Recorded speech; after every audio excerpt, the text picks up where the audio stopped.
Exit polls పైన ఎన్డీఏతర పార్టీల నాయకులు భిన్నాభిప్రాయాలు వ్యక్తం చేస్తున్నారు. కొందరు అసలు ఎగ్జిట్ పోల్స్ను పట్టించుకోవాల్సిన పనే లేదంటే కొందరు పెదవీరుస్తున్నారు, కొందరు వాటిని గ్యాంబ్లింగ్ అని కూడా అంటున్నారు. అంటే ఎన్డీఏతరగా ఇండియా కూటమిలో లేని వారు కూడా అందులో ఈ వ్యాఖ్యలు చేసిన వారు ఉన్నారు.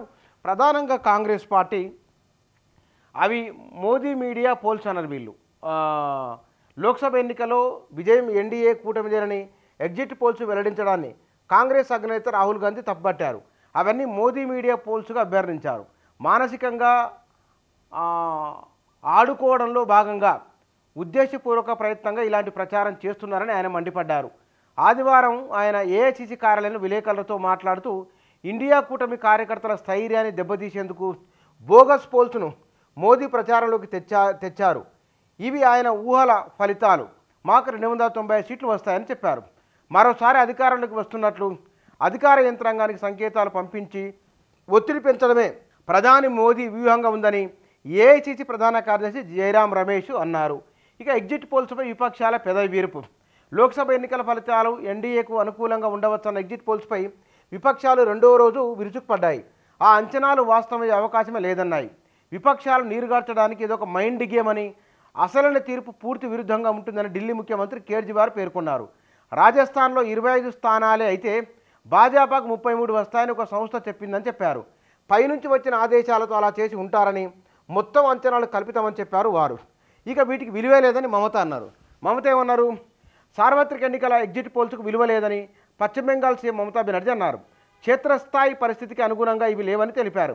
ఎస్సీ, ఎస్టీ, ఓబీసీల కోటాను ముస్లింలు తీసుకుంటున్నారంటూ ఓట్ల సమీకరించేందుకు భాజపా ప్రయత్నించడం వల్ల ముస్లింలు ఆ పార్టీకి ఓటు వేయరని చెప్పారు. తమను ఆహ్వానిస్తే ఇండియా కూటమిలోకి వెళ్తామన్నారు మమతా బెనర్జీ. ఇక స్టాక్ మార్కెట్లో లబ్ధికి అని అఖిలేష్ యాదవ్ అన్నారు. ఎన్నికలపై ఎగ్జిట్ పోల్స్ ఇలాగే ఉంటాయని తమకు తెలుసు. సమాజ్వాదీ అధ్యక్షుడు అఖిలేష్ యాదవ్ సోమవారం స్టాక్ మార్కెట్లో లబ్ధి పొందాలన్నదే భాజపా ఉద్దేశమని, వాడిపోయిన భాజపా నేతల ముఖ కవలికలే వాస్తవం ఏమిటో చెప్తున్నాయని ఎక్స్లో పేర్కొన్నారు. సరే, గెలిచిన వారికి సహజంగానే ఉత్సాహం ఉంటుంది, ఆనందం ఉంటుంది. ఓడిపోతాము అనుకున్న వారికి ఆవేదన, కోపము సహజంగానే వస్తాయి. కాబట్టి సరే, ఎగ్జిట్ పోల్స్లో ఈ ఫలితాలపైన కేసీఆర్ కూడా ఎగ్జిట్ పోల్స్ గురించి పెద్దగా పట్టించుకోలేదు, వాటికి అంత ప్రయారిటీ ఇవ్వాల్సిన అవసరం లేదు అని వారు అదే అభిప్రాయాన్ని వ్యక్తం చేసిండ్రు. ఇక ఇండియా కూటమి నేతలు దాదాపుగా అందరూ ఇండియా కూటమి బయట ఉన్న వారు కూడా ఎగ్జిట్ పోల్స్ను పట్టించుకోవాల్సిన పనే లేదన్నారు.